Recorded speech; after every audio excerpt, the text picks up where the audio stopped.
God can truly turn your mess into a masterpiece when you give Him complete control.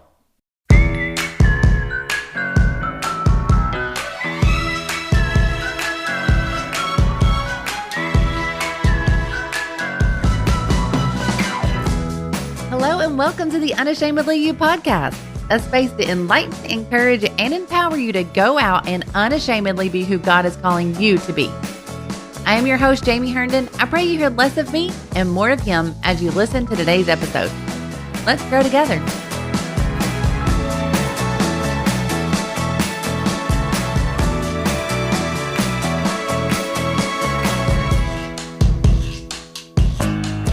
Hello, friends. So our guest this week is a young lady that some of you may know, but you may not know her full testimony. She has such an encouraging story of what God can truly do when we give Him the broken pieces of our lives and allow Him to create the masterpiece that only He is capable of. Sister Chelsea Fedrick, we are so delighted to have you on. So before we get started, tell us a little bit about yourself. Hey, Jamie, thank you for having me on today. I just want to say it is such an honor to be a part of this podcast. It's something that I enjoy listening to weekly on my spare time. I'm 25 years old. I'm evangelized full-time with my husband, Chelsea Fedrick. We base out of Sebastopol, Mississippi. Our pastor is Mark Copeland. In our spare time, we really enjoy coffee shops, exploring, but most of all, we enjoy what we do, and that's evangelize and revival and seeing people's lives changed. So you guys are traveling the world and you're going all over as an evangelistic team, which is absolutely amazing. And I'm hearing insane stories of what God is doing through your ministry, but it has not always been like this. So tell us a little bit about your life before you become an evangelist wife. Well, a little over 5 years ago, I didn't know God like I know Him today. I called myself a Christian. I went to church on the special holidays, Christmas, Easter, but the way I was living my life, it didn't say to others that I was a Christian. Early 2017, I decided I wanted to live life on my own. I was 20 years old. I wanted to get roommates. I just wanted to be an adult. I felt like I was ready, despite what my parents thought. I was determined that it was all going to work out. And so I moved to Hattiesburg, Mississippi. I start online courses for college. I get a part-time job at the local gym. But throughout all of that, what I really wanted to be doing was modeling. That was always my passion, my dream, and how I wanted my life to unfold. A couple months go by and that starts working out for me. I had done several shoots in the South. My social media was growing, and I got connected with a company, a cosmetic company that was going to be shooting a commercial in New Orleans, and it was to be aired in Thailand. I get ready to go to that, and I felt like I had hit big time when we got there. They had the makeup artist, the camera crew, they had clothes for me to wear. I was getting paid. It was, I would say, my first big gig. And so I get done doing that, and I decide I'm ready to go full time with modeling and just taking that career on. But I couldn't afford it living where I was living and trying to do a job and school. So I moved back in with my mom. And during this time, everything seemed like it was going good. I had friends. I got to do pretty much whatever I wanted to do. I was getting more shoots, more interest. But behind the scenes, I was very empty and very broke. And I'm sorry if I get really emotional about this, but it's very real. I couldn't stand to be alone, and I felt like modeling gave me a sense of belonging. I guess I would say, I don't really know the correct word.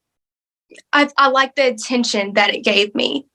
I guess people would say, "Oh, you look so beautiful." Anytime I would post something new, it would get several comments, hundreds and hundreds of likes.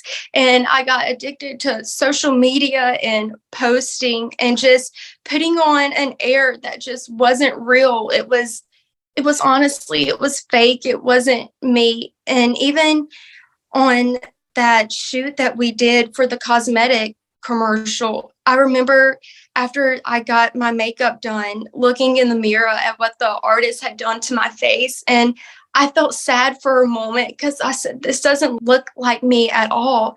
And I felt ugly, but I never said anything because I was so happy to be there. And I knew that it would look good to everybody else. But I was so lonely and so broken. This is very embarrassing to even say, but I would even go to the gym just to be around people. That way I wouldn't have to face me alone, because me alone, I couldn't handle it. There were many, many nights where I would just lay in bed and cry. And like I said, I didn't know God really, but I would scream and just say, God, kill me the next time I get in the car, because I didn't want to live. I was just so hurt. But in the meantime, when I was living with my mom, I was having a really bad day. And it felt like most days were bad days, despite what it looked like to others and on social media. I had a lot of bad days.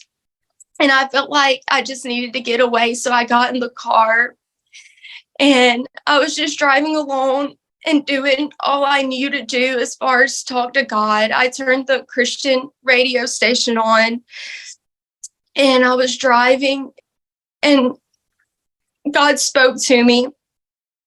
He said, stop worrying. Everything's going to be okay. A blessing's on the way. And I didn't know at the moment that God could speak to people. And I don't even know how I knew that it was the voice of God, other than when God speaks, it's just, you can't deny it. And at the time, I didn't know what was going on after he spoke to me, but I had to stop the car in the middle of the road and I was just trembling and shaking. Now looking back, I know that it was the Holy Ghost that was with me, but I didn't know what it was or what to do with it. So I just was in that car shaking and crying. And eventually, when I got myself together, I rode back to my house and I was just so excited and had so much adrenaline going because the voice of the Lord just spoke to me. And I had never felt love like I felt whenever I heard the voice of the Lord. I had never felt anything like that. It was overwhelming and something I'll never forget. And so I get home and I open the door. My mom's in the kitchen cooking. And I said, Mama, Mama. And I was still very emotional. And I said, the Lord spoke to me, Mama. And she just looked at me and she said, well, what did he say? And I said, he told me to stop worrying, that everything's going to be okay. A blessing's on the way. And my mom, she was really going through a lot too. And so she started crying and she believed me. And we were just crying and we didn't really know what to do with it or what that meant, but we believed it. We believed that there really was a blessing on the way and that everything was going to be okay. And so time keeps going and it seems like everything's really going the same. Nothing's changed. And I forget about that experience. But my grandmother, they were having a revival at their church. And she started inviting us to go to these services. And she kept mentioning, there's a Brother Fedrick preaching. You really need to come hear him. She would invite us every single service.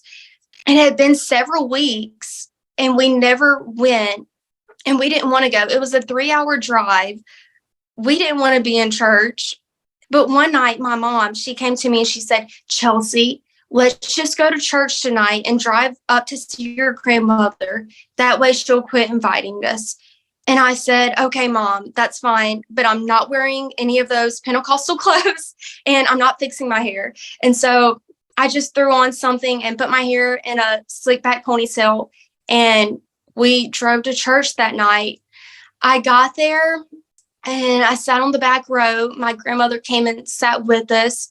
And I see the preacher come up on the platform And I noticed him instantly. And I looked over at my grandmother and I said, "Is that the preacher?" And she told me, yeah, she was just looking at me smiling. And I was thinking he was going to be an old man because the name Brother Fedrick, that just sounds so old. And so I was really shocked when I saw that he was actually young and handsome. And that night, he preached a message called "I'm Just Not for Sale."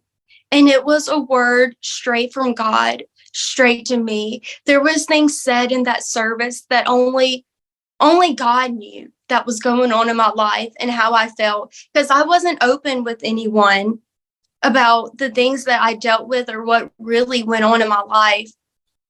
And so altar call service comes and I'm ready to go to the front. I'm crying and I look over at my grandmother and I say, "Aren't you coming to the front?" And she was really surprised that I said that. And so she goes to the front with me, and I don't know how long I stayed in that altar, but there were women all around praying with me. And Brother Frederick, he was sitting on the altar and he never left the front of me while I was praying. He never left me alone until I received the Holy Ghost.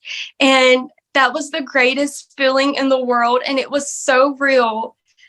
I didn't know before then that the Holy Ghost was real and people actually spoke in other tongues. I kind of thought all of that was very crazy, but then it happened to me. And so that service ends and a cadet comes and gets me and tells me that the evangelist wants to meet me. I got very excited and I went to the back to the office. It was very brief. I got his name and he got mine, and he told me about his home church. And I found out that that was only 20 minutes away from where I was living. And we had drove 3 hours to that service. So that was a big deal. Afterwards, I go home that night and I am just overwhelmed with joy and happiness. I can't believe that I have the Holy Ghost. So me and my mom go back another night to revival. After that night, we go back home and I start doing Bible studies later in the week with Brother Fedrick. He's teaching me simple things about holiness, oneness, and he gets me connected with my now home church in Sebastopol, Mississippi, with our pastor, Mark Copeland. And I go there for a full year, and then I end up being married to an evangelist. So God did all of that in a year. There's a lot of in between, but he filled me with the Holy Ghost, and almost exactly a year later, I became an evangelist wife. I just owe so much to my pastor and his family. During that time, they taught me so much about living for God. And my pastor to me is just the greatest teacher. His teaching really helped me grow and develop so much. Wow. This is a story that only God could write. And it's so amazing. You have me in tears. I'm sure listeners that you guys are in tears as well. Such a powerful, powerful testimony. But one thing that I think of whenever I hear your testimony and you telling it is the power that God really has. He really has the power to change a situation, completely turn someone, to remove you out of places that you've got yourself in and that you've been raised in, and put you in a different environment. He can change environments. He can change your mindset. He really is that powerful. Within 1 year's time, you go from a modeling career and feeling alone, not even knowing God, to being full of the Holy Ghost, an evangelist wife, traveling the country. It's a story only God can do. And it's a testament of how powerful he really is. You had talked about, your modeling career and living a glamorous life and the things on social media and Instagram. I would like for you to touch on that a little bit more, because there may be someone that's listening that is living for that exact moment. They're living for those likes. They're living for those photos. They're living for those comments, the way people make them feel by having those. And we know that that's a void that is there. If you're searching and you're posting for the comment and you're searching and you're posting for the likes, there's a void there. There's something that is needing to be fulfilled in your life. And you are talking about you had that void. and you were living for those likes and those comments.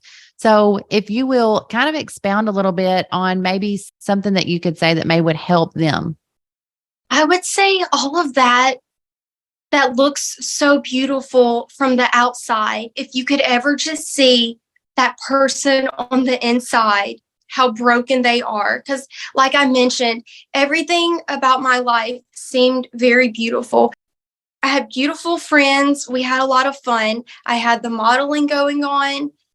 I had what seemed like everything to this world, but it was just full of emptiness. Empty glamour is all it was. And to me, living life for God is the most glamorous thing I've ever done. And I wouldn't trade it for anything. The joy and the peace that I have from the Holy Ghost is something that can't be replaced. That's so amazing. And that is so true, that there's such a void there that God is trying to fulfill. So whenever you came to God and you had this glamorous life, you had all these friends, but you had started going to church, what did you do with your previous life with all of those beautiful friends you were talking about? So after I got the Holy Ghost, I was so happy and excited. But at the same time, I was very worried about what my friends would think or what they might have to say about it. But I remember that word that God had spoken to me in the car that day. And I believe that that blessing on the way was what happened to me, was him filling me with the Holy Ghost and changing my life. So not knowing if my friends would believe it and being scared of being talked out of it, I'm not saying this is for everyone, but for me personally, I had to cut people out of my life. And that was very hard to do. But I was so scared of being talked out of it and feeling the pressure and influence of everyone else that I knew for me to actually make it and do what God was calling me to do, that I had to leave a lot of stuff behind. I got completely off of social media. I deleted every account that I had. I deleted Snapchat, Instagram, Facebook, anything I had that had communication with my past, because I knew the way I was very vulnerable. And if I would have kept those friends, I don't think I could have made it. I feel like that I would have been talked out of it and pressured into going back to my old life. And like I said, that was very hard, but I knew it was what I had to do. What about the modeling contracts that you had? Well, I actually never had to sign any contracts, which was the great part about it all. So I was never tied down to anything, but I did cut off all communications and all ties.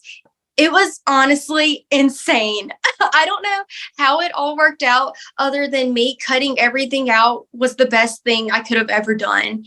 It was very hard because those friends that I had were pretty much the only people that I knew. I didn't know anyone in the church world or at our home church. I had to make all new friends. And the only person that I really had to talk to about it would be my now husband.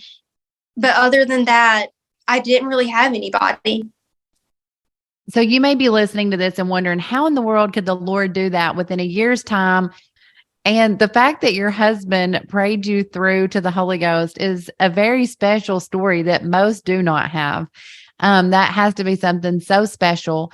And then for you to, grow in the Lord and for him to be able to use you in such a mighty way, the reason why is because you completely surrendered your will to his. You gave everything up. Most people would say, this is my job. It's how I make money. It's the only people that I've ever known. I know that you probably had to give up family because you didn't have a lot of family that were in church. As far as I know, it's your grandmother. So you had to give up and walk away from everything that you ever knew to follow the Lord. But he has turned around and given you so many blessings and so much more that most people, especially your age or this new in their faith, are not experiencing. And you're able to experience those things because you completely surrendered. It's such an amazing story and so inspiring. So you and your husband now are evangelists and you travel the nation preaching and hosting revivals. Tell us a little bit about your ministry together and some things that you've seen God do. Well, we've been so blessed to see God fill people with the Holy Ghost everywhere we go.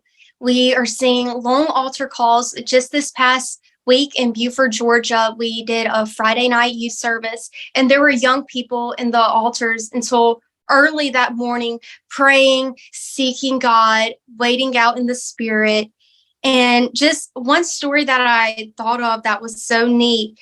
I want to say maybe a year and a half ago, we were in revival at our home church.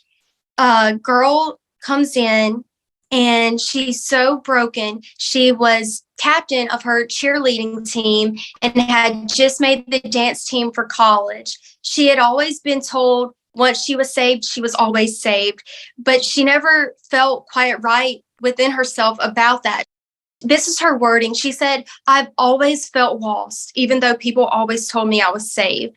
So she is on YouTube and comes across a message called Lost that our pastor has preached. She comes in, she is all ready. She's dressed in her beautiful dress and she's ready to receive the Holy Ghost. So she comes, gets it, and she completely quits everything. I shared with her my testimony, and later on this year, she's going to be married to an evangelist as well.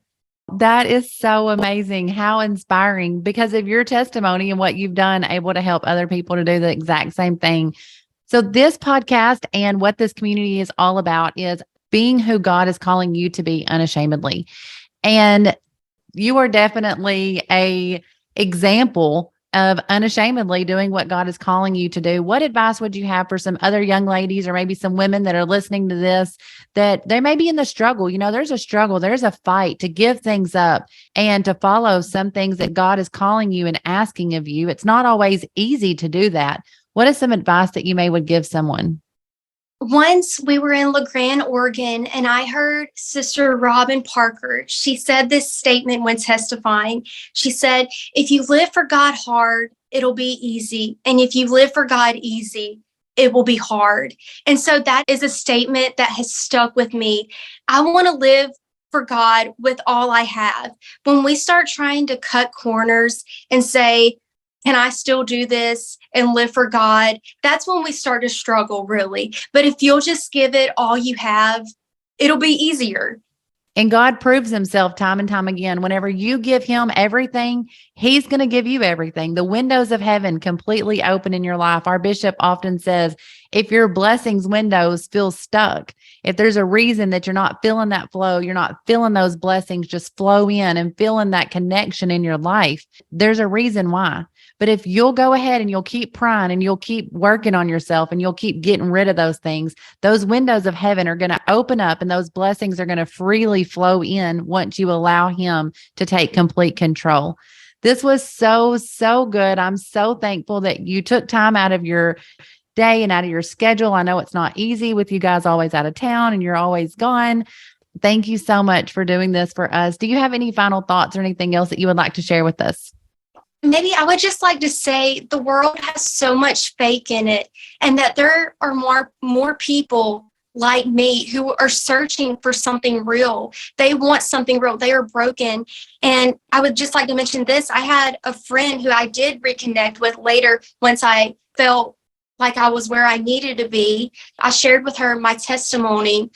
And she was crying before it was over with. And she said, I believe you. I read about the Holy Ghost. It's in the Bible. And she said, I was really worried about you. She said, I thought that you had gotten in a cult, but now I see that you're the same Chelsea, but something that's so different about you is I see the joy all over your face. I've never seen that before.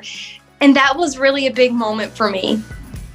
Wow, that testimony is so amazing. God is so good. And this is proof. Your life has been living proof that God's calling people all around us. We do not need to forget social media can be portrayed in a way that makes you think everything's going perfect in someone's life, but truly the person posting can be so empty and needing God to fill that void that only He can fill. God is calling each one of us, and it is up to us to give in and do His perfect will. A lot of you have shared so many kind words and testimonies since listening to this podcast, and I want you to know I am forever grateful. Your words literally are my inspiration to keep this community growing. And so I wanted to give back to you. I'm deciding to do a weekly Friday giveaway. When you share this podcast on your social media each week, make sure and tag us at Unashamedly You, so we'll see it and we'll pick a winner each week from our shared social media tags that we receive, and we'll announce the winner on the next weekly podcast. Also, make sure to go leave us a review and subscribe so that you can get a notification every Friday when our new episode releases. In case you haven't heard, the Unashamedly You conference tickets are currently on sale through Valentine's Day. Just use the promo code UYGAL for 20% off your ticket. You can get those at unashamedlyu.com. If there ever was a time for women of God to be unashamedly you, it's now.